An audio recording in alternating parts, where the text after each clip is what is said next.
Muy buenas noches a todos. Muchas gracias por querer seguir estudiando juntos, sanando juntos, leyendo juntos, en este caso, Ausencia de Felicidad. Estamos en el capítulo 5, en camino hacia un curso de milagros dentro del C, 1965. Tiene que haber otra manera. Capítulo 5, página 103. Y vamos a empezar desde donde nos quedamos, en la 18, conexión. Y para ello vamos a hacer nuestra habitual invocación de la página 30, que dice así. Estoy aquí únicamente para ser útil. Estoy aquí en representación de aquel que me envió.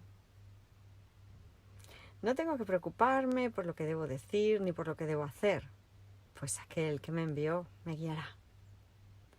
Me siento satisfecha de estar donde quiera que Él desee, porque sé que Él estará allí conmigo. Sanaré a medida que le permita enseñarme a sanar. Pues infinitas gracias, Maestro Jesús. Gracias, maestros y alumnos amorosos de un curso de milagros. Gracias, Padre. Bendiciones. Gracias a todos. Gracias, Creador perfecto. Pues nos habíamos quedado en... Pasó un tiempo antes de que Helen pudiese permitir que la próxima experiencia en las series acudiese a su mente. Ella había estado compartiendo estos sucesos internos con Bill en un nivel diario. Y era casi como si tuviésemos que recuperarnos un poco antes de proseguir. Aunque la siguiente imagen también era negativa en su desenlace, carecía de la intensidad de la anterior. Bill, un monje franciscano vestido con una túnica marrón y sandalias, recorría de un extremo a otro un corredor arqueado de un monasterio, inmerso en un libro.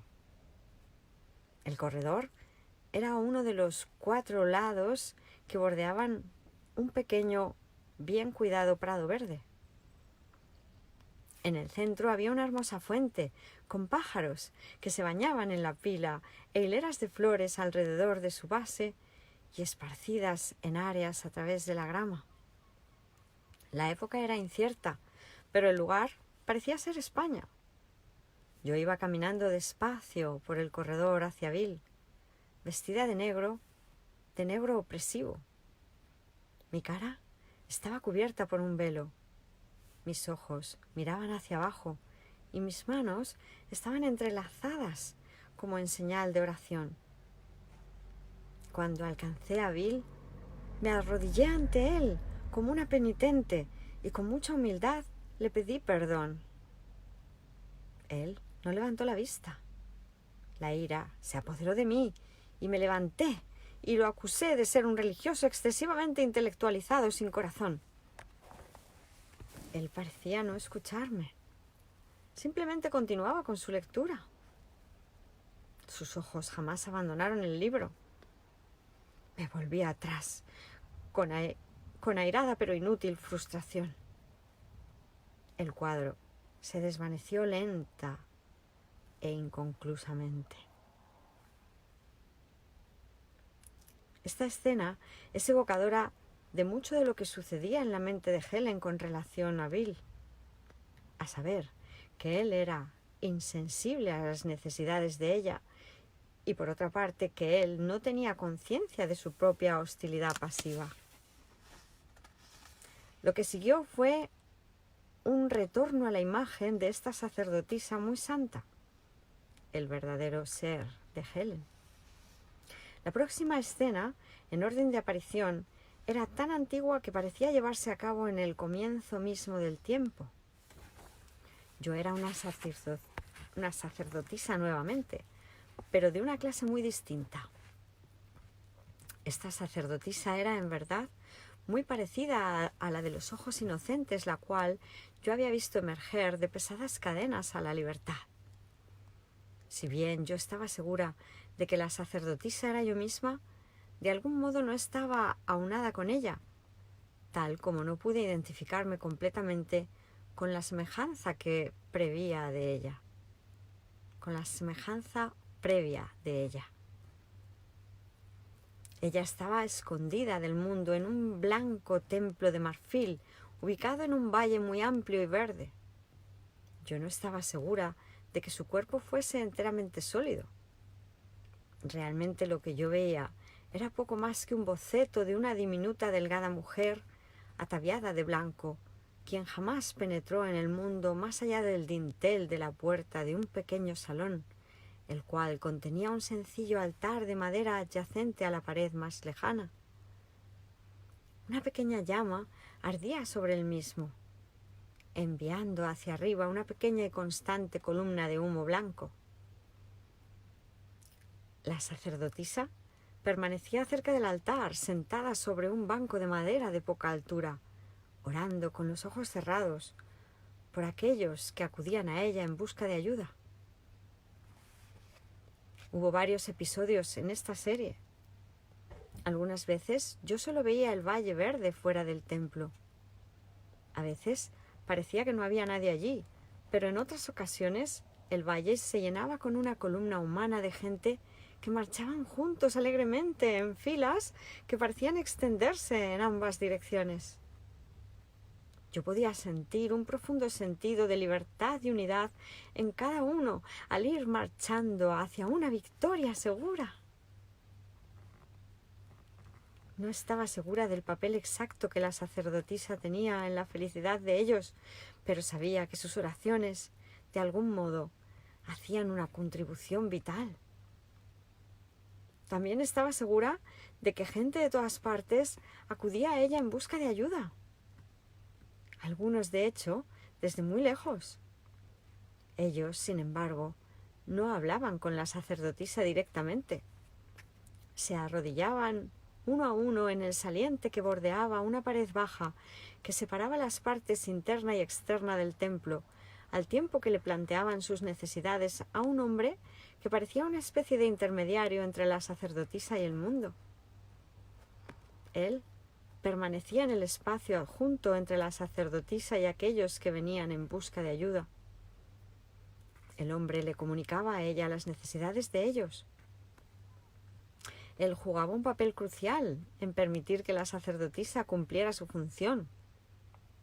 Y yo insistí mucho tiempo en que él no era Bill, aunque a la larga llegué a reconocer que probablemente era él.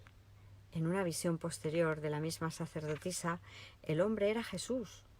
Vea más adelante páginas 267-68. Era alto y delgado, pero yo no podía ver su rostro claramente. Cuando la gente le decía lo que necesitaba, él iba a la puerta de su salón y le decía: «Sacerdotisa, un hermano ha venido a tu santuario. Sánalo por mí». Ella jamás preguntaba por el nombre de nadie, ni por los detalles de su petición. Simplemente oraba por él. Sentada muy calladamente junto a la llama en el altar. Jamás se le ocurrió que la ayuda no sería concedida. Oraba por todos en la misma forma y jamás abandonó realmente el lado de Dios. Al permanecer apaciblemente segura de su presencia allí en el salón con ella. Jamás se adentró en el mundo y estaba muy tranquila y muy feliz. Estaba tan cerca de Dios que siempre era consciente de Él. Yo estaba segura de que ella era yo misma y sin embargo no estaba segura. Lo cierto era que yo la observaba con gran amor. Pues voy a hacer una pequeña parada aquí porque realmente este párrafo que acabamos de leer merece la pena que sea tenido muy en cuenta por el mensaje de un curso de milagros. Vemos aquí un simbolismo total del primer principio de los milagros. No hay grados de dificultad en los milagros porque no hay distintos tipos de error. Todo se perdona de la misma manera. Todo tipo de error es el mismo, da igual el tipo de equivocación, el tipo de petición. toda respuesta es el amor perfecto, es la expiación.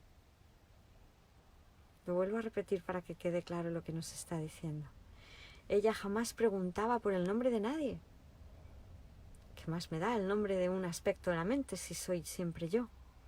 Ni por los detalles de su petición.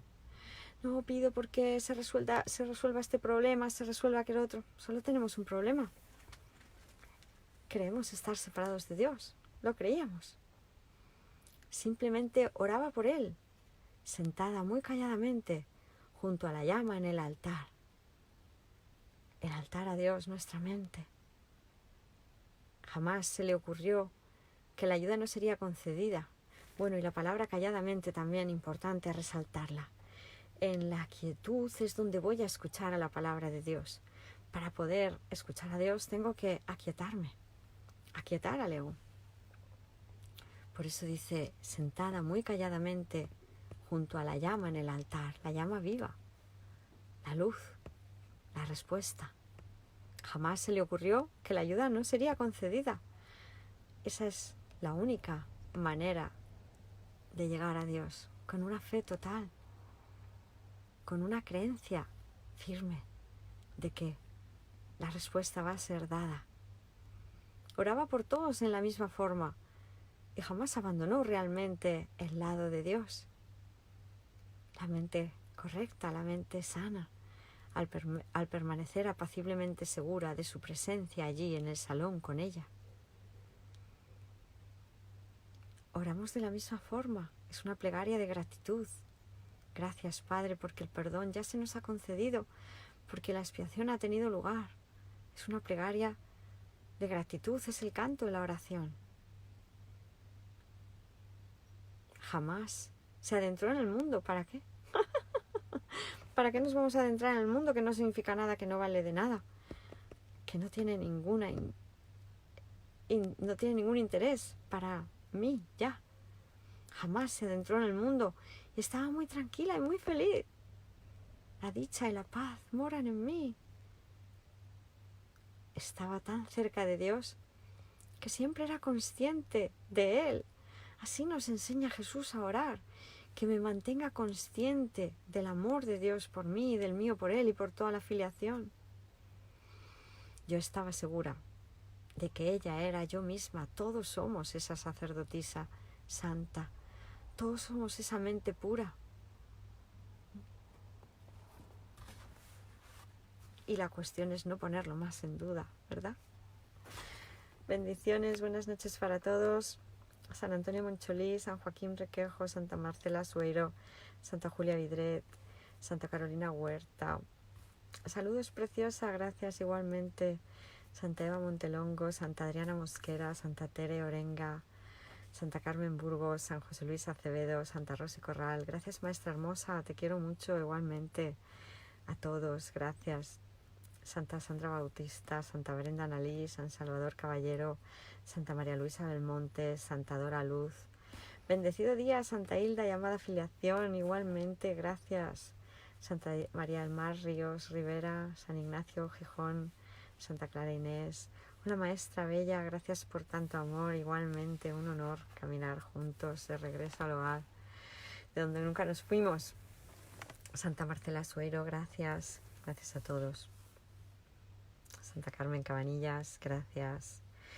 Y seguimos leyendo, estamos en la página 105. Las oraciones en cursiva reflejan nuevamente el reconocimiento de Helen de que la sacerdotisa era ella misma, y sin embargo al mismo tiempo no era capaz de identificarse con la sacerdotisa, la imagen de otro mundo de la sacerdotisa. Yo no estaba segura de que su cuerpo fuese enteramente sólido. Ella jamás entró en el mundo. El hecho de que ella estuviese oculta del mundo en un templo interno en el cual la gente no podía penetrar excepto a través de un intermediario, sugiere que su ser no estaba realmente aquí, sino que permanecía totalmente aunado con el amor de Dios. Así pues, ella nunca partió realmente del lado de Dios y permanecía pacíficamente segura de su presencia allí, en el salón, con ella. Estaba tan cerca de Dios que siempre tenía conciencia de él. Esto refleja el estado mental que posteriormente un curso de milagros llamaría el mundo real, que hemos mencionado antes. Finalmente, la oración de la sacerdotisa anticipa el primer principio de los milagros con el cual comienza el curso, de que no hay orden de dificultad en los milagros. Tema 1. El significado de los milagros. Epígrafe 1. Principios de los milagros. Primer principio. No hay grados de dificultad en los milagros. No hay ninguno que sea más grande o más difícil que otro. Todos son iguales. Toda expresión de amor es máxima. Oraba por toda la gente en la misma forma y nunca preguntaba el nombre de nadie ni los detalles de su petición, y jamás se le ocurrió que la ayuda no sería concedida. Para Helen, la sacerdotisa era verdaderamente la persona más santa del mundo, y la experiencia que Helen tuvo de ella era el recordatorio de que ella era esa persona. Entre paréntesis, ser con mayúscula, también. Era esa persona, el ser, también. Una experiencia paralela en el contenido, aunque no en la forma, es descrita por Helen en una carta a Bill, la cual se presentará en el capítulo 6. Esta visión incluía una corona de laurel, la cual representaba el yo de Helen, la cual desaparecía en la luz. El siguiente episodio retornó a Helen a la Tierra, como quien dice, y al más usual antagonismo entre ella y Bill, esta vez con Helen en el papel de victimaria y Bill en el de víctima. El siguiente episodio fue un contraste dramático. Bill y yo éramos esclavos en lo que parecían ser los Estados Unidos a mediados del siglo XIX. Estábamos casados, pero yo mostraba bastante desprecio hacia él. Era mucho mayor que yo, mucho más oscuro en el color de su piel y profundamente religioso en lo que yo consideraba como una forma muy tonta. No veía justificación alguna para su pueril confianza en Dios. Tenía una confianza en mí igualmente ingenua, y por esto al menos yo sabía que él no tenía razón. La historia real no estaba clara, pero yo infería vagamente parte de lo que estaba sucediendo. Yo era bella, de apariencia casi blanca y completamente amoral. Los hombres blancos se prendaban de mí y yo me prestaba de no mala gana a devolver favores. Me las había arreglado para hacer un trato mediante el cual yo ganaría la libertad y desaparecería de la escena con la ayuda de mis amigos blancos. Bill tendría que quedarse atrás, un hecho que no me producía preocupación alguna. Sentía que estaba muy por encima de él, mejor educada, mucho más atractiva y bastante más sofisticada. No aguantaba sus tontas nociones religiosas. Le oculté mis planes hasta el último momento. Luego disfrutaba hablándole de los mismos. Él no me condenaba ni intentaba interferir. Le di la espalda y me alejé con enfado, pero recuerdo la tristeza en sus ojos. Esta segunda serie terminó muy inesperadamente, dados los cuadros anteriores, con una nota de logro y hasta de gloria. La característica de estos episodios de cambios rápidos de una dimensión a otra, dicho sea de paso, también se encontraba en su experiencia cotidiana normal, como expondré en un capítulo posterior. Me encontraba en un amplio salón en el piso superior del edificio de una iglesia. Bill, sentado ante un gran órgano anticuado de iglesia, estaba tocando el coro Aleluya de Händel, su rostro radiante de dicha. Finalmente habíamos logrado nuestra meta. Yo estaba de pie en la parte posterior del salón, frente a un sencillo altar de madera color marrón sobre el cual había escritas dos palabras, una arriba de la otra. No puedo imaginar un par de palabras menos apropiado. La palabra superior era Elohim, la cual no reconocí en el momento. Más tarde descubrí que la palabra hebrea para Dios Más tarde descubrí que es la palabra hebrea para Dios. La otra palabra, Evoé, reconocí que era el grito de las bacantes griegas, las mujeres que festejaban en los ritos de Baco. Mientras lo contemplaba, un rayo dentado procedente de la parte posterior del salón cayó sobre el altar y borró totalmente la segunda palabra. Únicamente Elohim permaneció con sus brillantes letras doradas, resaltando en austera sencillez contra el fondo marrón del altar. La música alcanzó un crescendo y una figura delineada en brillante luz, salió detrás del altar y se acercó a mí. Al reconocer que se trataba de Jesús, comencé a arrodillarme, pero él se dirigió hacia el lugar donde yo estaba y se arrodilló a mi lado ante el altar, diciendo: «Preferiría arrodillarme ante tu altar que tenerte arrodillada ante el mío». Bill se levantó del órgano y se arrodilló al otro lado de él. Y entonces una voz, con la cual habría de familiarizarme progresivamente, dijo silenciosa e inequívocamente: «Ese altar está dentro de ti». El impacto fue tan intenso que rompí a llorar y no recobré mi compostura durante algún tiempo. ¡Qué maravilla! Este es otro bello simbolismo que ya vemos que aparece también en el curso de milagros, donde Jesús nos dice que Él es devoto nuestro, que Él se considera a nuestra par, a nuestro nivel. Por eso nos dice que seremos maestros de igual calibre, solo tenemos que dejarnos enseñar por Él. El altar es nuestra mente, una mente dedicada a Dios. Los altares son devociones. Y ahora sigue diciendo San Kenneth Wapnick: esta visión estaba entre las más poderosas y significativas de la vida de Helen y reflejaba el retorno a su más profundo ser, al ella haber elegido irrevocablemente desprenderse de su ego, simbolizado con la palabra Evoé. Al tomar la decisión en favor de Dios, solo su memoria permanecería en la mente de ella. El efecto inmediato de esta elección, como se experimentó en este mundo, fue el unirse con Jesús y con Bill, lo cual constituyó el punto culminante de esta visión. El decidirse por Dios vino a través de la unión con Jesús, quien representa al ser sacerdotisa en Helen, la inocencia de Cristo. Esto le permitió a ella entonces unirse a Bill, quien es percibido ahora como la imagen de la inocencia de Helen, proyectada desde su mente. Esta inocencia vino a ser simbolizada más adelante en el curso por la imagen de la faz de Cristo. Bill era la lección especial de aprendizaje de Helen, y al perdonarle los pecados que percibía en él, ella estaría perdonando los suyos propios. Así pues, al fin sería capaz de recordar su verdadero ser.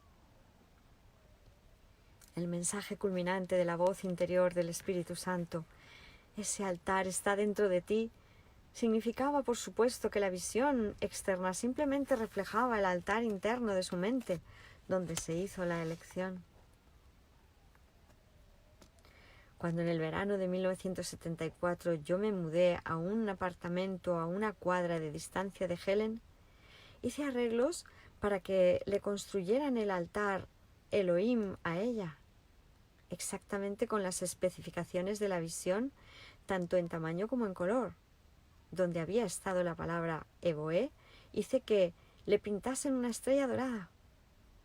En un curso de milagros, la estrella es el símbolo de Cristo, la presencia de Dios llena de luz, la cual se nos revela a través del perdón y el deshacimiento del ego.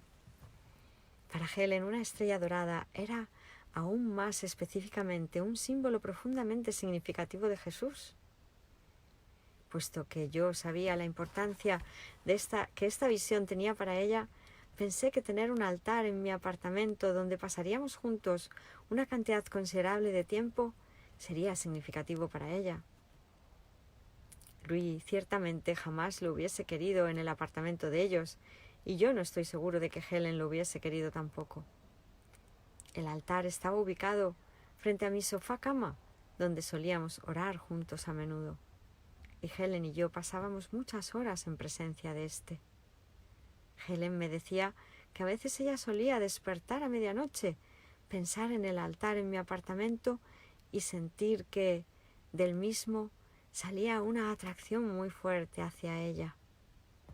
Ella experimentaba esta atracción bastante directamente como el amor de Dios, no muy distinto de las experiencias de amor en el subterráneo o al sur de Francia. También yo le pedí que escribiese un poema para el altar cuando me mudé a mi apartamento. Y ella, bondadosamente, me complació con estas 2 hermosas estrofas. Dedicatoria a un altar se llama el poema. Son los templos donde los santos altares de Dios están, y Él ha puesto un altar en cada hijo que creó. Rindamos culto aquí, en acción de gracias, pues lo que Él da a uno, a todos da, y jamás toma nada, pues ya su voluntad por siempre hecha está. Son los templos donde un hermano acude a orar y a descansar un poco. Quien quiera que sea Él, trae consigo una lámpara encendida para mostrar que el rostro de mi Salvador reside allí para que lo vea yo sobre el altar y recuerde a Dios. Hermano mío, ven y rinde culto aquí conmigo. The Gifts of God, Los regalos de Dios, página 93. Santa Helen tiene un libro de poemas que es este, Los regalos de Dios. Gracias. Serie 3. La serie final de cuadros fue más larga que las demás y tenía una trama, por así decirlo. A lo largo de la secuencia aparecía una figura masculina de tiempo en tiempo, siempre en un papel de ayudar. Al principio Helen no lo reconocía, luego pensó que quizás era Bill, pero con el tiempo ella estaba segura de que realmente era Jesús, una conclusión acompañada de gran asombro e incluso conmoción. En algún punto más tarde, cuando Helen estaba relatándole uno de los episodios a Bill, él le preguntó ¿a quién se parecía Jesús? Y ella le respondió, es gracioso, pero se parece mucho a ti. Esto les parecía sorprendente a los dos, y aún más adelante, cuando Helen le preguntó a Jesús acerca de ello, escuchó, ¿a quién más esperas que me pareciera? ¿A quién más esperabas que me pareciera? La serie básicamente relata el propio viaje interno de Helen y su agitada aunque pacífica conclusión. El relato comenzó. Mientras estaba vagando a orillas de un lago y me acercaba a un bote grande, abandonado, que yacía sobre un costado, con una puerta que conducía a una cabina abierta de par en par. El bote estaba atado con sogas muy gruesas a una ancla de metal sumergida profundamente en el barro que cubría la mayor parte del bote también, aparentemente impidiendo su rescate. Obviamente, había sido abandonado años atrás. De algún modo, se suponía que yo lo pusiese a funcionar de nuevo, aunque rescatarlo parecía casi imposible. Sabía que no podía liberar el bote sin ayuda, pero no obstante me sentía impulsada a tratar. Inútilmente, jalaba las sogas con fuerza, las cuales eran tan pesadas que apenas podía levantarlas. Además, el barro era tan resbaloso que hacía que me cayese. Clamé por ayuda, aunque sabía que no había probabilidad de que alguien me oyera en un lugar tan desierto. Cruzó por mi mente que tal vez podría telefonear pidiendo ayuda, pero esto tampoco parecía posible, puesto que no había casas en derredor. Era una situación frustrante. Me di cuenta de la importancia de liberar el bote, pero también tenía conciencia de mi total incapacidad para hacerlo. Y luego me llegó la respuesta. Había estado actuando de manera equivocada. Dentro del bote hay un aparato emisor y receptor muy poderoso, decía la voz interior. No lo han usado durante mucho tiempo, pero aún funciona. Y esa es la única forma en que lograrás echar a caminar el bote de nuevo. El primer episodio terminó ahí. Varias cosas más bien confusas sucedieron luego. Un hombre, llamada número 26, como se discutirá más adelante, vea página 389, la preferencia personal de Helen era escribir con letra mayúscula los nombres y pronombres relacionados con Jesús, aunque esta práctica no se sigue en un curso de milagros. Varias cosas más bien confusas sucedieron luego. Un hombre salió de algún lugar y juntos conseguimos sacar el ancla del lodo, enderezar el bote y finalmente lanzarlo al agua.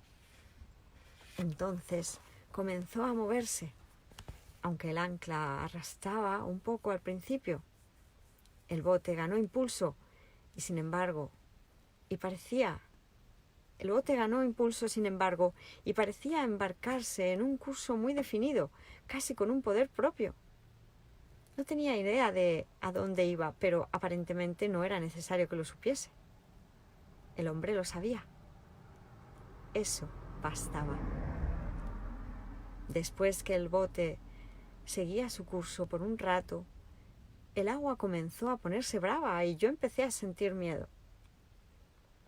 Afortunadamente el hombre estaba en el bote, ataviado para el peligro con un impermeable amarillo, casco y botas.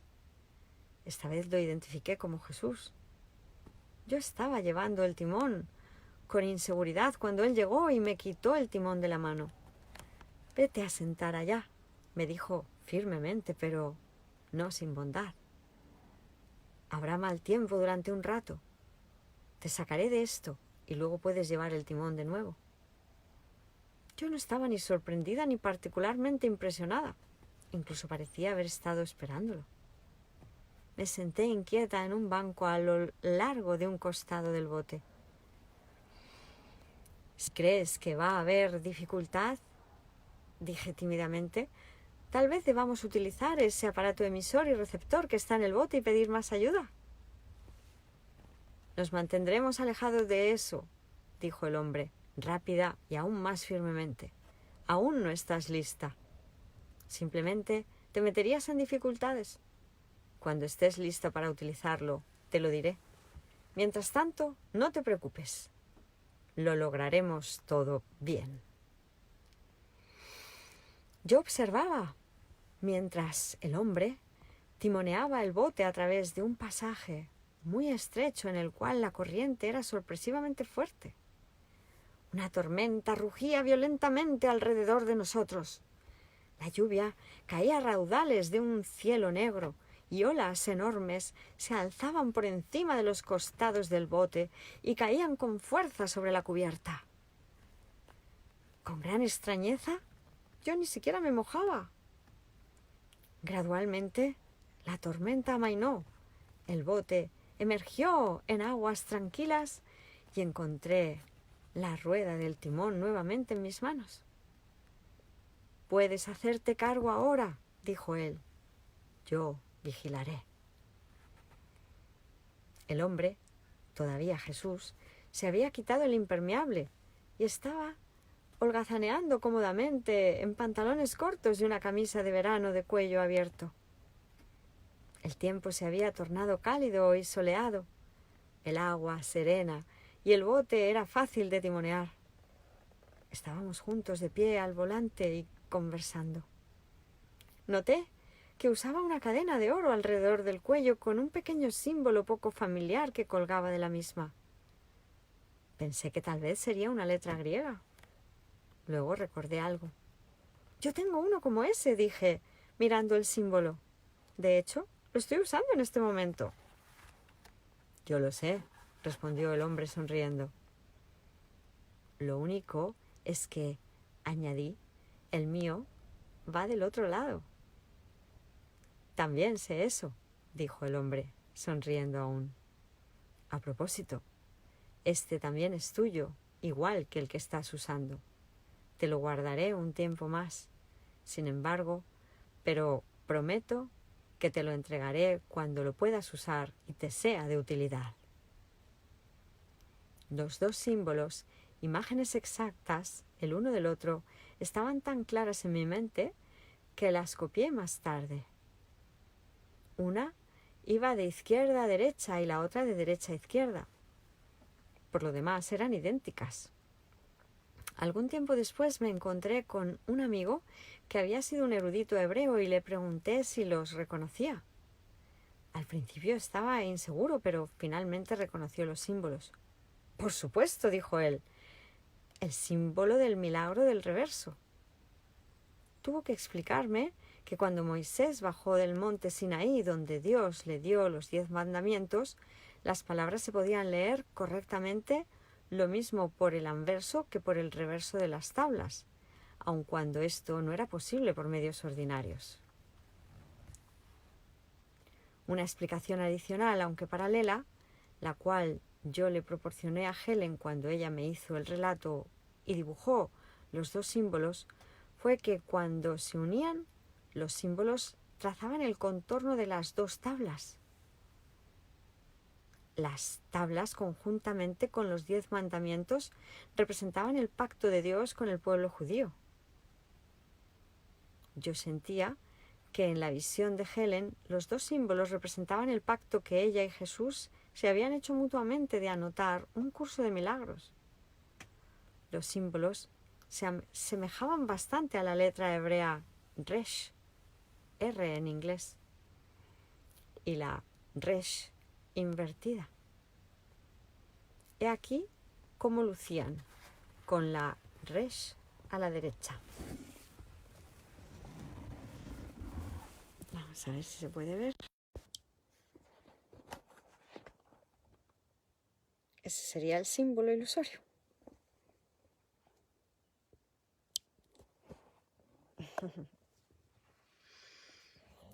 El relato de Helen continúa.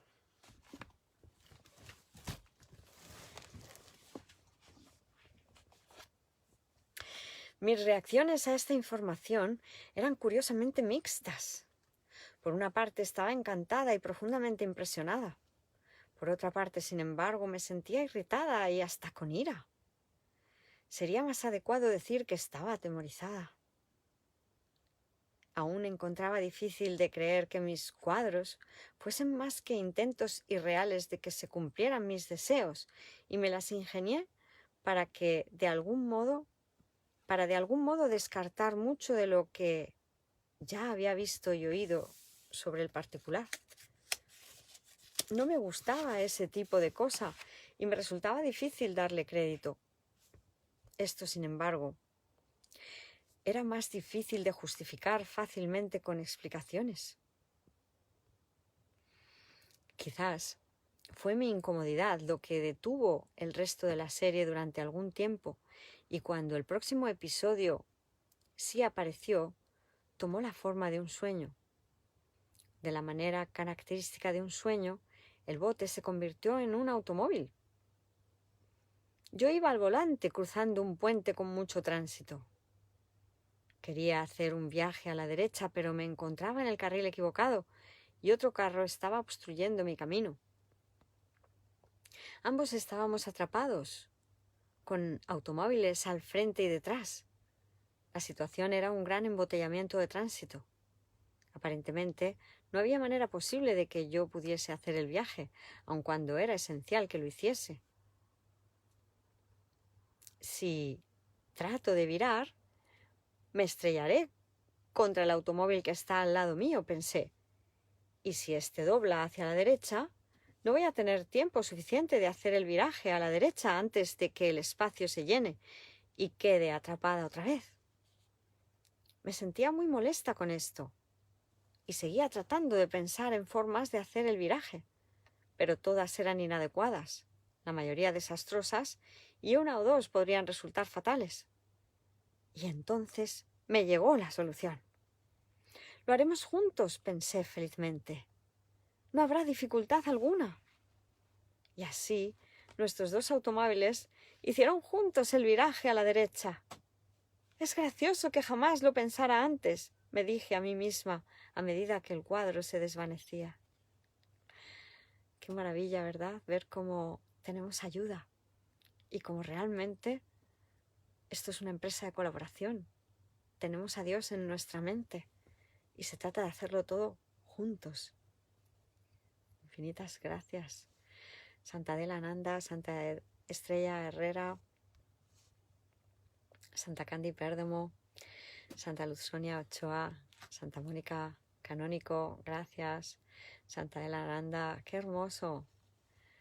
Santa Maya Shanti, San Walker Setello, San Paco Mozo, San Raúl Nieto, Santa Silvia Portas, Santa Almudena Criado, Hilda Cristo, Silvia Portas, gracias, Santa Silvia, Santa Esmeralda Bravo, Santa Esmeralda, hola maestra, te mando un abrazo amoroso. ¿Los audios no los están mandando al chat de audios? Sí, Espíritu Santo, en alguna ocasión, si no mandamos alguno, es porque hay algún ilusorio problema de que el audio es muy grande y no pasa, o que se ha cortado porque surgió alguna cosa. Espíritu Santo, pero sí, la idea es mandarlos. Gracias, estoy grabando, sí. Gracias, bendiciones. Santa Brígida Pérez, Santa Kelly MG, Santa María Carmen Barros, Santa Inés, Santa Claudia Aquino, San José Montortiz, gracias para todos, bendiciones. Vuelvo a leer el último parrafito. Lo haremos juntos, pensé felizmente. No habrá dificultad alguna, y así nuestros dos automóviles hicieron juntos el viraje a la derecha. Es gracioso que jamás lo pensara antes, me dije a mí misma a medida que el cuadro se desvanecía. La próxima vez me encontraba sola en el bote, consciente aún de haber hecho el viraje a la derecha. El bote se movía fácilmente y con lentitud a lo largo de un lindo canal estrecho. El paisaje era bastante hermoso y muy apacible. El canal estaba bordeado por hermosos árboles y verdes prados adornados en la orilla con riberas floreadas, y solo había brisa suficiente para ayudar a que el bote se desplazase. Me pregunto si habrá un tesoro enterrado aquí. Pensé para mis adentros, ensoñadoramente. No me sorprendería que lo hubiese. Es justo el lugar para ello. Entonces noté un palo largo con un gancho en la punta, el cual yacía en el fondo del bote. Justo lo que necesito, pensé, lanzando el gancho en el agua tranquila y llevando el palo tan profundamente como me era posible. El gancho capturó algo pesado y lo levanté con dificultad. Era un antiguo cofre de tesoro, la madera gastada por el agua, pero con los bordes de metal y el candado aún intactos. El fondo estaba cubierto de algas marinas. Logré subir el cofre al bote y lo abrí con gran entusiasmo. Me sentí amargamente desilusionada. Había esperado un tesoro enterrado, probablemente joyas o monedas, pero en el cofre no había nada excepto un gran libro negro. La encuadernación era como las carpetas de tesis que se utilizaban para guardar temporalmente manuscritos grandes o trabajos escritos. En el lomo, impreso en oro, aparecía la palabra Aesculapius. Cuando lo busqué, encontré que era el nombre del dios griego de la sanación. Helen lo presenta en su escritura romana. Unas noches después vi el libro de nuevo. En esta ocasión había una hilera de perlas en su alrededor. Ni Bill ni yo teníamos idea de qué representaba el libro hasta que un día, mucho tiempo después, de pronto nos dimos cuenta de que la encuadernación se parecía a las carpetas para tesis en las cuales habíamos puesto el manuscrito original del curso para protegerlo.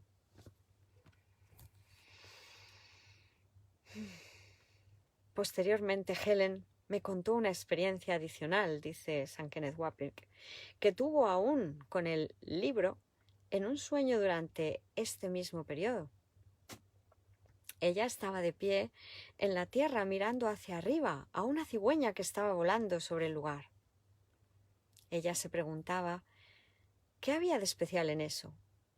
Y entonces la voz interior le dijo: «Fíjate en lo que la cigüeña está cargando». Y cuando Helen miró, no vio al esperado bebé, sino más bien el libro negro, esta vez con una cruz dorada en la cubierta. Entonces la voz le dijo: «Ese es tu libro». Esta importante serie requiere algún comentario, aunque su amplio significado está claro. El gran bote abandonado se puede entender como el viaje de expiación que al fin Helen está lista para emprender. Obviamente, había sido abandonado años antes. De algún modo sabía que se suponía que yo lo pusiese a funcionar de nuevo, aunque rescatarlo parecía casi imposible. Mas Helen sabía que ella no podía hacerlo sola. Este reconocimiento en sí, una expresión de la pequeña dosis de buena voluntad que un curso de milagros recalca, la inicia con éxito en su viaje. Aún ella intenta liberar el bote ella misma, pero comprende la futilidad de sus esfuerzos. Sabía que no podía liberar el bote sin ayuda, pero no obstante me sentí impulsada a tratar. Me di cuenta de la importancia de liberar el bote, pero también tenía conciencia de mi total incapacidad para hacerlo. A Helen se le explica que la única forma de liberar el bote, comenzar el viaje, era mediante el aparato emisor y receptor, muy poderoso.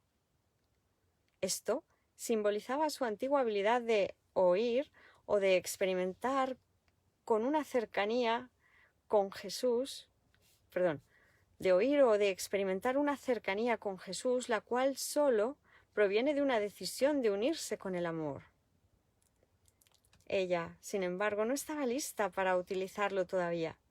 Como se le dijo más tarde en la secuencia, simplemente te meterías en dificultades. Cuando estés lista para usarlo, te lo diré. Pero ella fue capaz de permitirle a Jesús liberar el bote. Juntos logramos finalmente lanzarlo al agua. Ella no sabía cuál sería el curso del viaje del bote, pero como Jesús lo sabía, no era necesario que ella lo entendiese. Por otra parte, él siempre aparecía cuando se necesitaba ayuda, y su presencia comenzó a parecerle natural a Helen. El incidente con los símbolos dorados paralelos, aunque opuestos el uno al otro, subraya la idea de Helen de unirse con Jesús.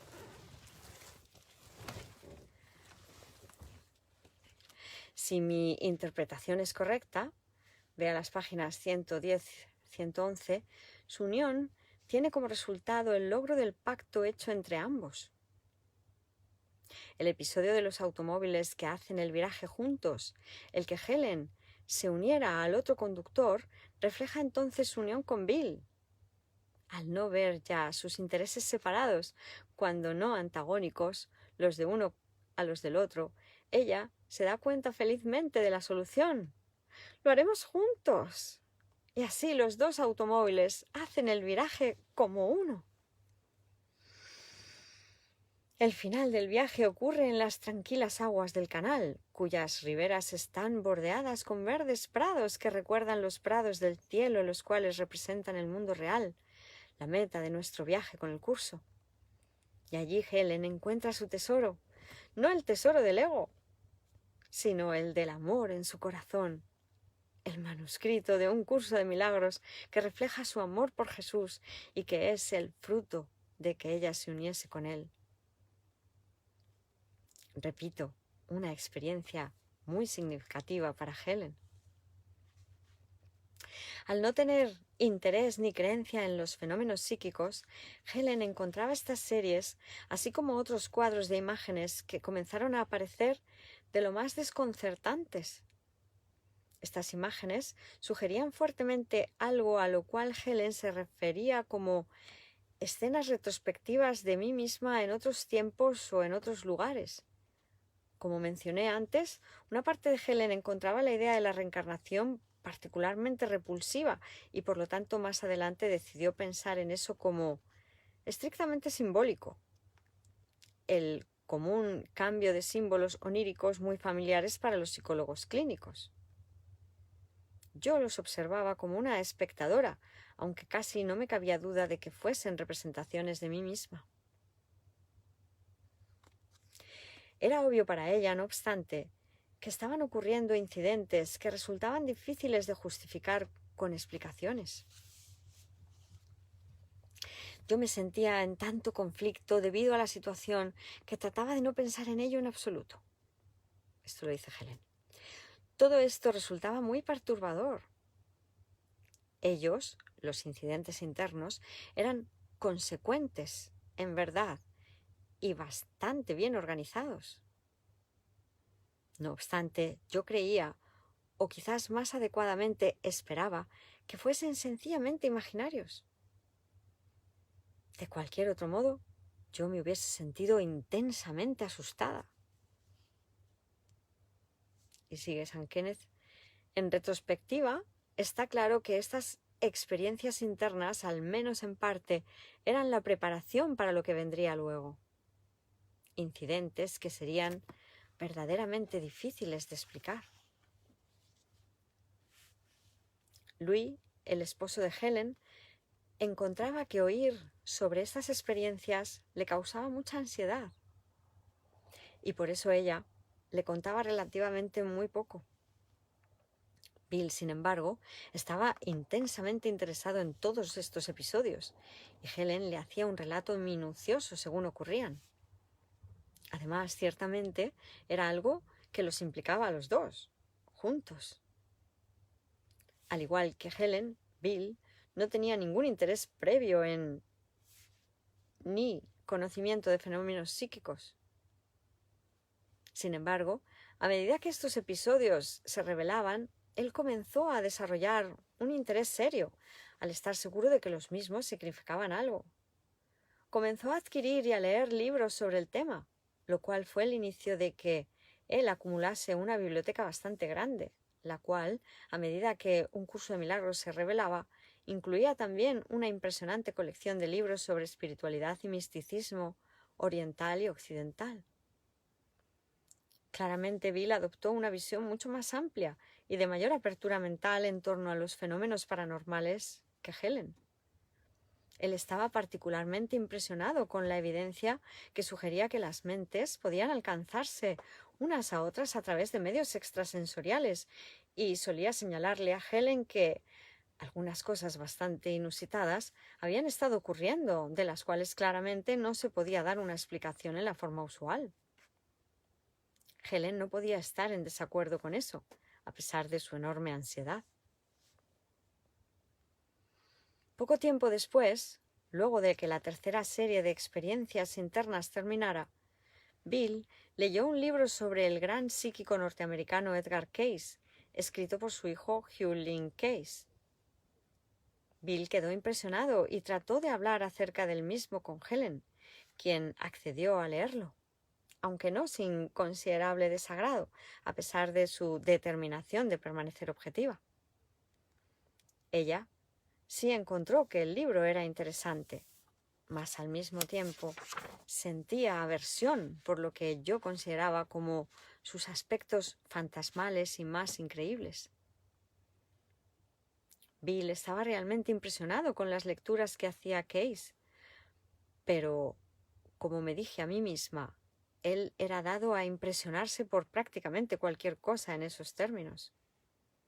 No me extrañaba que creyese las cosas muy raras de las que yo le hablaba, pero eso era diferente. Los constantes intentos de Bill por interesar a Helen en este campo siempre se encontraban con una gran oposición.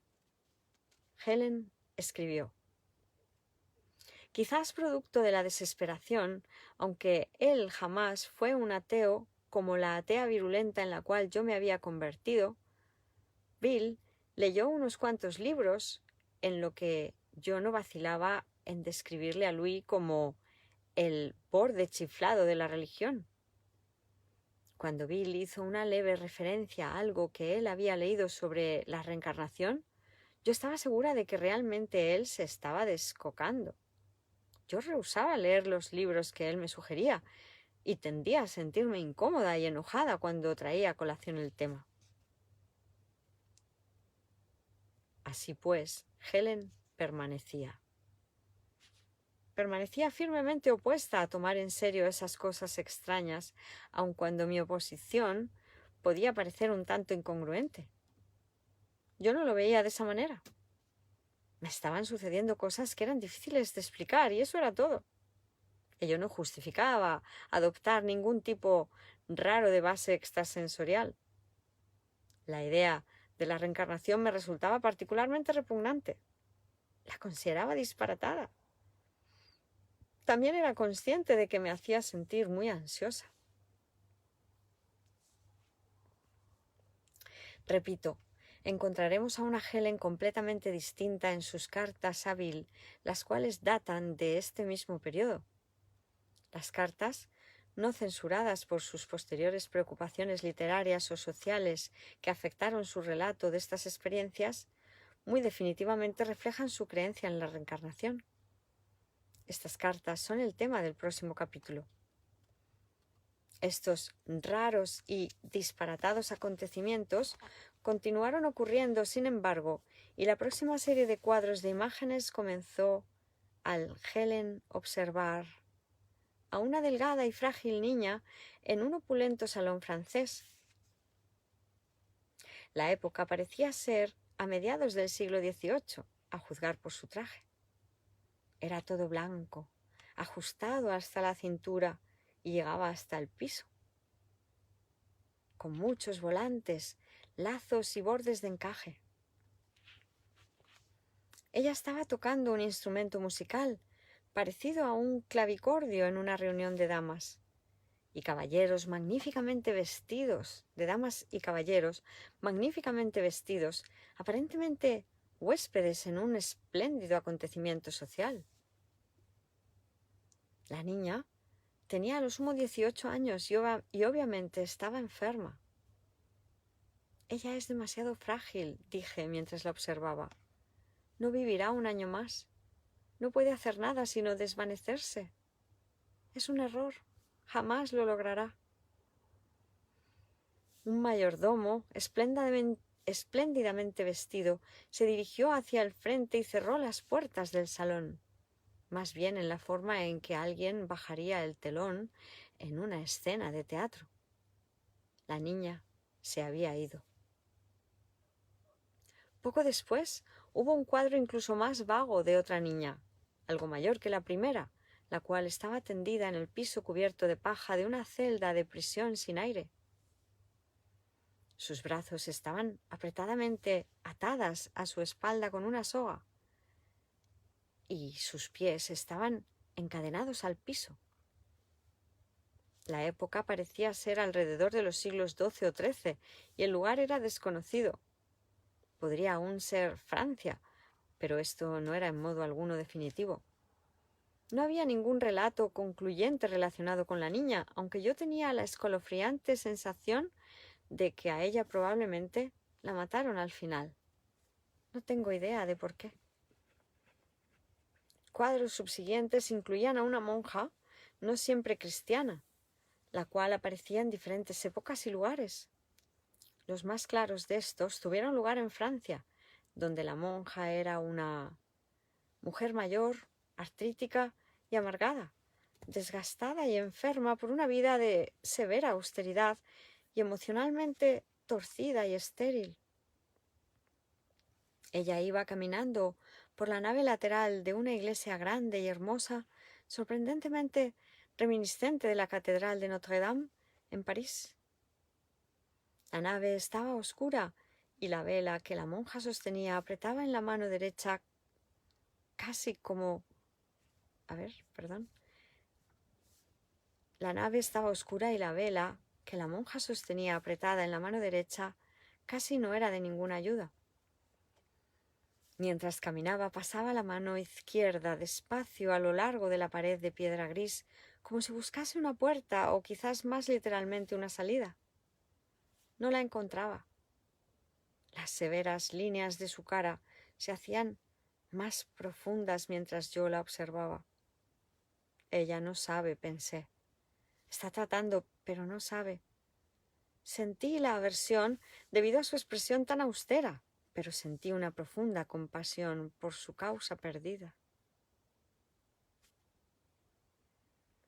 Estas 3 infelices imágenes, las cuales ocurrieron todas en Francia, ciertamente parecerían estar relacionadas con la curiosa ambivalencia de Helen acerca del país. Ella podía hablar francés de maravilla y podía cantar de memoria secciones de la gran ópera de Debussy, Péléas et Mélisande, y sin embargo odiaba utilizar esta habilidad. De hecho, muy raramente escuché a Helen hablar francés en lo más mínimo. Bill me dijo una vez como cuando ellos asistían a una conferencia internacional de psicología en Francia, Helen rehusó hablar francés en lo más mínimo. Una negativa que puso a estos 2 norteamericanos en una decidida desventaja. De hecho, una vez Bill tuvo que literalmente suplicarle a Helen que usara su francés para ayudarles a salir de un atolladero práctico en el cual las personas de quienes ellos necesitaban ayuda no hablaban inglés en absoluto. Por otra parte, fue mientras estaba en el sur de Francia que Helen tuvo aquella maravillosa experiencia de amor extático que se discutió en el capítulo 1. La siguiente imagen de la jovencita, la última de esta serie, fue única. Su inocencia prácticamente no encuentra contraparte alguna en ninguna de las experiencias de Helen, con la excepción de la sacerdotisa, y obviamente reflejaba a ese ser que prácticamente no tuvo expresión en su vida. En sorprendente contraste con aquella austera figura de la monja de Notre-Dame, había una que recurría a intervalos y que aún cruzaba por mi mente de vez en cuando. Esta era la única imagen que seguía retornando de forma completamente inalterada. Este era el cuadro de una niña que se parecía a mí en muchas formas, aunque no parecía tener más de 16 años. Su cabeza estaba echada ligeramente hacia atrás en una feliz risa y sus brazos estaban extendidos como en una bienvenida universal.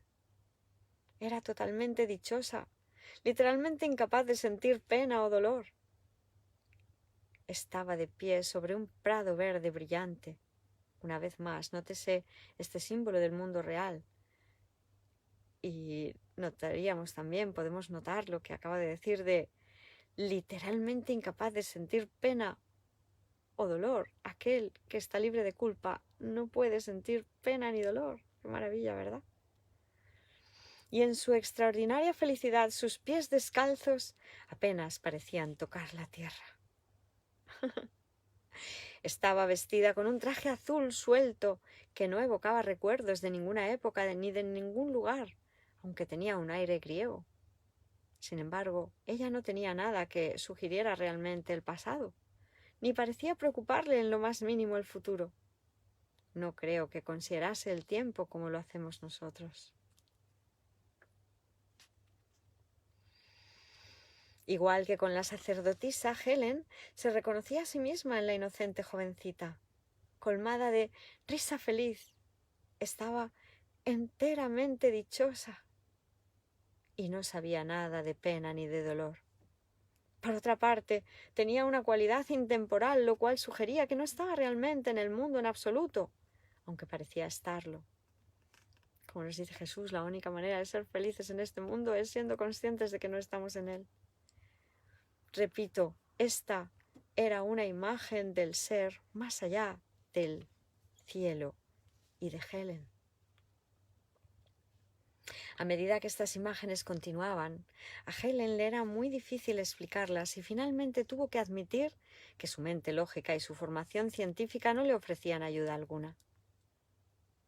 Esta concesión pareció introducir un nivel nuevo de experiencias psíquicas, las cuales le proveyeron evidencia adicional de que su mente científica estaba severamente limitada en su poder explicativo. La nueva fase comenzó un día cuando Bill y yo estábamos trabajando en un informe de investigación y yo me concentraba en el aspecto estadístico de la información. De pronto, muy inesperadamente, solté los papeles y dije con gran premura: «Pronto, Bill, Joe, tu amigo de Chicago, está pensando en el suicidio. Debemos enviarle un mensaje de inmediato». Bill se sentó a mi lado mientras yo le enviaba un intenso mensaje mental a Joe. Las palabras que utilicé fueron: «La respuesta es la vida, no la muerte». Luego le dije a Bill: «Te apuesto a que no pasa nada». Pero estaba equivocada. Bill llamó a su amigo aquella noche para preguntarle si estaba bien. Joe se alegró de que lo llamara. Él había estado muy deprimido y realmente había tomado un revólver aquella tarde, pero algo lo detuvo. Soltó el revólver. Era difícil no estar impresionada, particularmente cuando acontecimientos sorpresivos continuaban ocurriendo durante un tiempo. Bill había salido a una reunión fuera de la ciudad y a su regreso le describí el lugar donde se había quedado con lujo de detalles, aun cuando yo jamás lo había visto.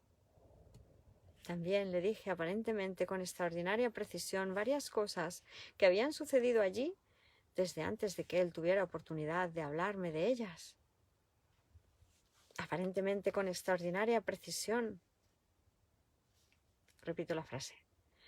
También le dije aparentemente con extraordinaria precisión varias cosas que habían sucedido allí antes de que él tuviera oportunidad de hablarme de ellas, aparentemente con extraordinaria precisión. En una de ellas yo había visto un cuadro claro de él en lo alto de una escalera parado allí, vacilante, dando la vuelta y luego regresando a la planta baja. Bill me dijo que en efecto él había hecho eso. No había notado dónde quedaba el cuarto de baño y pensó que tal vez podría estar arriba. Al subir la escalera, sin embargo, vio que solo había puertas cerradas y sin letreros en la planta superior, y al sospechar que tal vez había pasado por alto la puerta en el primer piso, vaciló por un instante y luego dio la vuelta para regresar. Más tarde, le di una descripción muy detallada de la casa de un amigo en el campo donde él se quedó durante el fin de semana, incluso los colores de las paredes y los muebles. Posteriormente aún, cuando se fue de vacaciones a las Islas Vírgenes, le envié un mensaje mental en el cual le describí un prendedor con un acabado florentino. Noté por casualidad que eran casi las 10 de la mañana cuando se me ocurrió la idea. A su regreso, Bill me entregó el prendedor. Él iba caminando por una calle donde se hacen compras a eso de las 10 de la mañana después de su llegada con un amigo, Chip, quien también me conocía. Pasaban frente a una joyería. Bill no quería entrar, pero su amigo prácticamente insistió. El amigo también escogió un prendedor florentino de oro y exhortó a Bill a que lo comprase para mí, y le dijo que eso era lo que yo quería. Helen tenía reacciones ambivalentes a estas experiencias.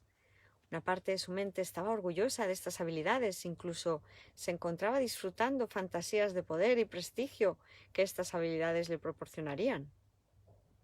Pero otra parte de su mente Sentía un miedo considerable y trataba desesperadamente de justificar con explicaciones los episodios, llegando a grandes y hasta absurdos extremos para hacerlo. Esta ambivalencia de atracción y miedo se hizo más fuerte durante un tiempo, llevándola a tener pesadillas que no podía recordar. Aunque Helen no podía recordar el contenido de los sueños, encontraba difícil el sacar las asociaciones de brujería y maldad de su mente. Mas el orgullo avanzaba al mismo paso que la ansiedad, y aunque sentía un creciente sentido de peligro, también experimentaba un sentimiento concomitante de creciente engreimiento. Fue mientras Helen estaba en lo que ella misma llamó su fase mágica que sucedió algo que contenía una extraña mezcla de hecho y fantasía, pero que también apuntaba hacia una futura dirección definida. El episodio comenzó con evidentes tintes mágicos y prosiguió con una nota más religiosa y terminó con una simple situación de la vida real. Este episodio, como se verá claro en el relato de Helen, fue una de las experiencias más significativas que ella y Bill compartieron juntos. Su mensaje proveyó una premonición bien práctica del mensaje del curso de unirse a través de compartir los intereses de otro. Como dirá el manual para maestros más adelante acerca del Maestro de Dios. Sus atributos consisten únicamente en esto. De alguna manera y en algún lugar ha elegido deliberadamente no ver sus propios intereses como algo aparte de los intereses de los demás. Manual para el Maestro 1.1.2. La narración de Helen continúa. El hospital quería enviarnos a Bill y a mí a la Clínica Mayo a estudiar sus procedimientos de evaluación psicológica. La noche 9 de septiembre de 1965, antes de salir, un cuadro tan claro cruzó por mi mente que me sentí impulsada a llamar a Bill y a describírselo por escrito. Iremos a la Clínica Mayo el día 10. Veremos una iglesia de piedra gris con una torre central de un gris ligeramente más oscuro, la cual es muy elevada, y dos mucho más altas, una a cada lado. Pensé brevemente que había esferas en las pequeñas cúspides, pero luego descarté eso como demasiado obviamente fálico. Pero puede ser que los símbolos no estén implicados, si solo están ahí. Hay una pequeña cruz de piedra sobre la cúspide mayor. En la esquina a la izquierda, al estar frente a la iglesia, hay un basurero de alambre bajo la luz de la calle.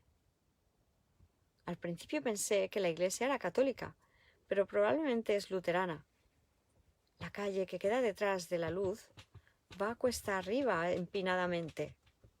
Es un poco torcida. Puede que haya un área de estacionamiento o algún tipo de solar baldío con piedras grises en la esquina al otro lado de la luz de la calle.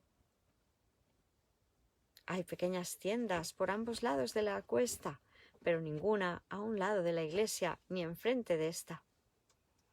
Creo que tal vez solo hay hierba y arbustos. Los detalles sobresalían con claridad asombrosa. Parecía que yo estaba observándolo desde arriba, en un ángulo que sugería que yo estuviese mirando desde un avión que volaba abajo. El cuadro era tan claro que me olvidé de tener cautela y le dije a Bill que estaba segura de que veríamos la iglesia cuando aterrizáramos en Minnesota al día siguiente. Estaba decepcionada y enfadada cuando no vimos nada por el estilo. Me había puesto en una situación precaria y me sentía desilusionada y avergonzada. En un intento por restaurar mi autoestima herida, trataba de sonar mucho más segura de lo que me sentía. Dije con gran convicción que encontraríamos la iglesia en algún lugar del pueblo de Rochester. Era tarde cuando llegamos, estábamos cansados y teníamos una cita al otro día temprano. En el hotel busqué un directorio de iglesias y averigüé que había bastantes iglesias en diferentes partes de la ciudad y aunque creía que la iglesia que buscábamos era luterana, ya no estaba realmente demasiado segura de nada con respecto a esto. Nos fuimos a nuestras habitaciones a tomar una siesta y planeamos encontrarnos para cenar. No podía dormir. Tenía que encontrar esa iglesia. Se había convertido en algo atrozmente importante para mí. Tomamos un taxi después de la cena y tratamos de encontrar la iglesia. Antes de salir, yo había seleccionado varias iglesias del directorio del hotel que por una u otra razón parecían ser posibles candidatas. No eran las correctas. Entonces, le describí la iglesia al conductor del taxi y le pregunté si conocía alguna razonablemente parecida. Él no sonaba prometedor, aunque sugirió unas cuantas posibilidades más. Mi recuerdo del relato que Helen y Bill hicieron fue que, de las 27 o 28 iglesias en Rochester, Minnesota, ellos vieron 24. Tras un largo tiempo, Bill insistió prudentemente en que regresáramos al hotel y nos olvidásemos del asunto. Yo odiaba rendirme, pero obviamente el conductor del taxi comenzaba a preocuparse por nosotros y nos quería fuera de su taxi. Además, se estaba haciendo muy tarde y los dos estábamos bastante cansados para entonces. Yo dormiré un poco, pero continuamente me despertaba en un sobresalto. Yo dormité un poco, pero continuamente me despertaba en un sobresalto, paralizada por una larga serie de pesadillas. Cuando me encontré con Bill a la mañana siguiente, ambos estábamos cansados y teníamos los ojos enrojecidos. Apenas habíamos dormido. De algún modo cumplimos con el cargado itinerario de nuestro día y al anochecer nos dirigimos extenuados hacia el aeropuerto. Bill se fue a mirar un puesto de periódicos mientras yo me senté y cerré los ojos. Estaba demasiado cansada para mirar cosa alguna. Comenzaba a quedarme dormida. «He aquí tu iglesia», dijo Bill, mientras sostenía frente a mí una foto de una guía turística. Vea en la página 224 una foto de la iglesia de Helen.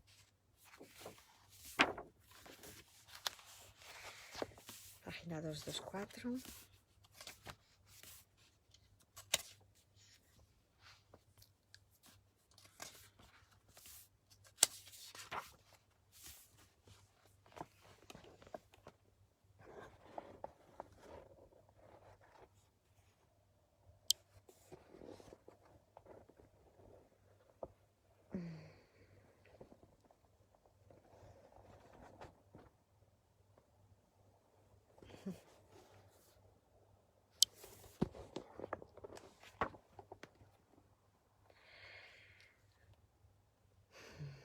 «Oh, sí, esa es», dije felizmente, despierta por completo.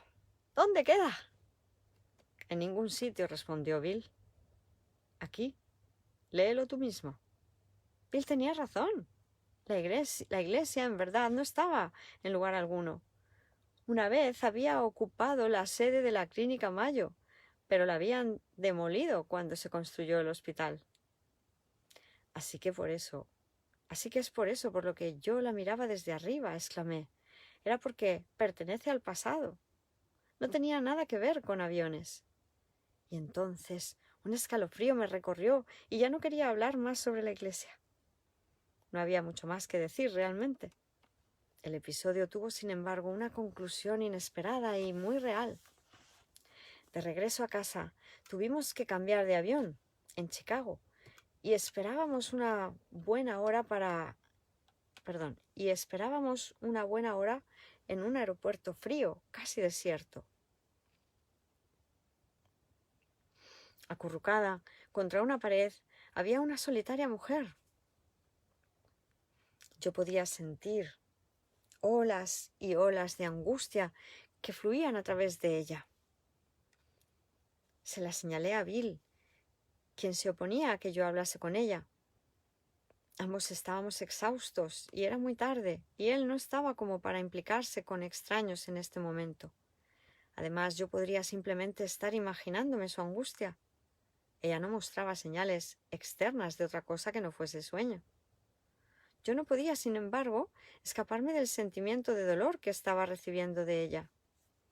Finalmente le dije a Bill que no podía contenerme y fui a hablar con ella. Su nombre era Charlotte y dijo que estaba muerta de miedo. Ella nunca había estado en un avión antes de este día y ya había estado varias horas en el aire durante un viaje muy difícil. Estaba severamente afectada y aterrada por el miedo de ir a Nueva York, hacia donde se dirigía. ¿Podría yo sentarme junto a ella y agarrarle la mano?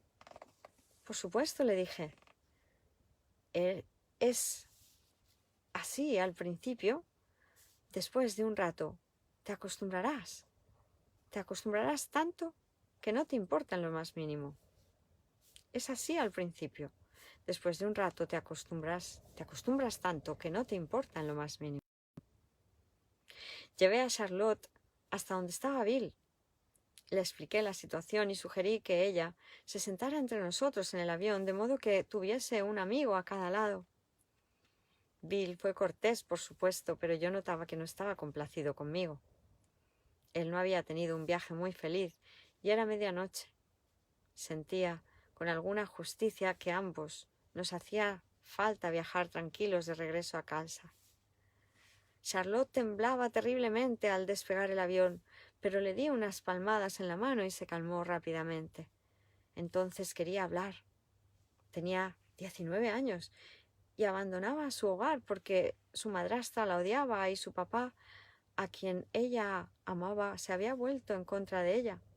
Se proponía buscar un empleo y jamás regresar a su casa. Resultaba, sin embargo, que ella había hecho asombrosamente poco en cuanto a su viaje y no tenía idea alguna de dónde se quedaría en Nueva York, y no se le había ocurrido que el aeropuerto podía quedar en alguna distancia de la ciudad. A alguna distancia de la ciudad. A ella no le preocupaba, sin embargo, porque tenía $300 consigo. Además, era luterana y estaba segura de que todo lo que tenía que hacer era buscar una iglesia luterana y ellos se sentirían felices de cuidar de ella. Bill y yo nos miramos. El mensaje no era difícil de captar. Y esto, con la voz, es realmente mi iglesia. Bill pudo haber objetado el inmiscuirse con Charlotte originalmente, pero ciertamente ahora se nos unía para ayudar. Cuando llegamos al aeropuerto, Charlotte fue al servicio de damas. Bill y yo tuvimos una conferencia de emergencia mientras ella estaba ausente. Era obvio que ella no podría cuidar de sí misma en la ciudad.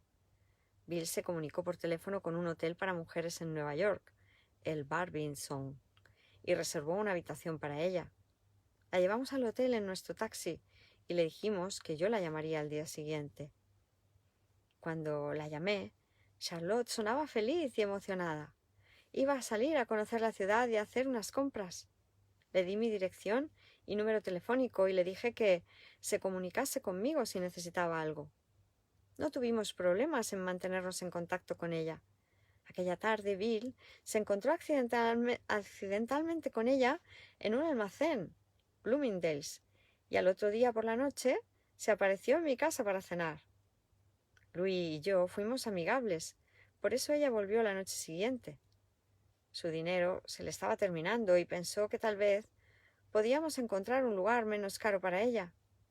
Había cerca una iglesia luterana y después de la cena fui a la misma con Charlotte. Estaba llena y había una larga lista de espera por una habitación, pero de algún modo hicieron lugar para Charlotte. El lugar era limpio, seguro y no era caro. Parecía perfecto. Charlotte generalmente aparecía en mi apartamento alrededor de la hora de cenar. Se quedó en Nueva York alrededor de 10 días. Encontró un empleo y nos comunicó que al fin se había establecido. La noche siguiente llamó poco antes de la medianoche. Sonaba desesperada y hablaba casi incoherentemente. Dijo que tenía que ir a su casa inmediatamente porque había llamado a su papá y se enteró de que él había intentado suicidarse debido a que ella se había marchado. Dijo que había estado caminando varias horas por las calles antes de tomar su decisión. No le quedaba mucho dinero, pero aún tenía suficiente para que un taxi la llevase al aeropuerto y compró un boleto de regreso con mayor previsión de lo que yo le hubiese acreditado. La historia de Charlotte sonaba rara, pero no cabía duda de que sonaba desesperada. Dijo que el avión partía dentro de poco y que no tenía tiempo de hacer arreglos y que le enviaran su equipaje. Me dio la dirección de su casa y me preguntó si yo podía encargarme de ello. Le dije que se olvidase del equipaje y que se fuera, puesto que era evidente que eso era lo que se proponía hacer de todos modos. Al día siguiente hice los arreglos pertinentes y le envié unas líneas a Charlotte diciéndole que sus cosas iban de camino. Poco tiempo después recibí una extensa carta de ella. Decía que quería decirme la verdad porque su conciencia le estaba molestando. Ella parecía un poco mayor de lo que había dicho. Estaba casada y tenía 3 hijos. Pero eran difíciles y ella y su esposo no congeniaban. Ella se había estado poniendo terriblemente nerviosa y había decidido irse a Nueva York y comenzar una nueva vida. Decía que Nueva York era un lugar maravilloso y todo el mundo había sido tan bueno con ella, que ella sabía que todas las cosas malas que la gente decía de las grandes ciudades no eran ciertas. Esperaba volver algún día a visitarnos. Charlotte y yo hemos mantenido correspondencia durante años ahora. Parece que ha logrado mejorar su vida, aunque aún tiene sus altas y bajas. Siempre disfruto tener noticias de ella, especialmente por estarle muy agradecida. Tengo una idea de que yo jamás hubiese encontrado aquel pergamino, vea página 125 más adelante, sin su ayuda. Muy bien podría ser que la magia tuviese que terminar con el simple hecho de que Charlotte, antes de que yo pudiese tomar la decisión final de abandonar la magia, a cambio de algo mucho más deseable.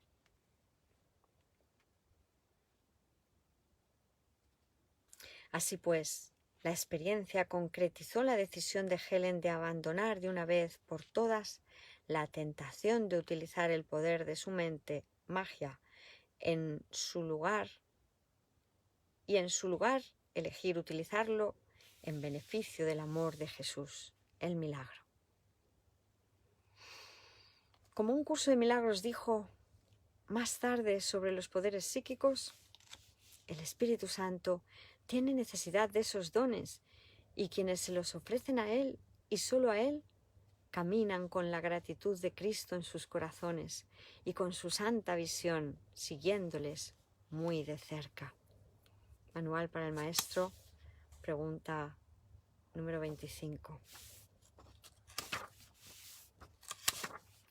Bueno, pues como llevamos aproximadamente 1 horita y media, lo vamos a dejar aquí. Muchísimas gracias. Bendiciones para todos. Todo el amor, toda la ternura, toda la complicidad, todo el compañerismo, toda la amistad, toda la bondad. Hermanos milagrosos, gracias.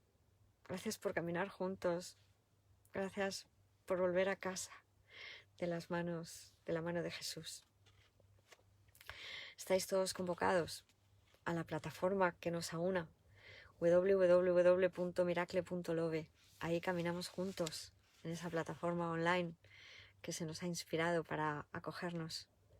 Gracias, bendiciones, os amamos. Hasta mañana. Dulces sueños nocturnos de la mano de Jesús. Os amamos.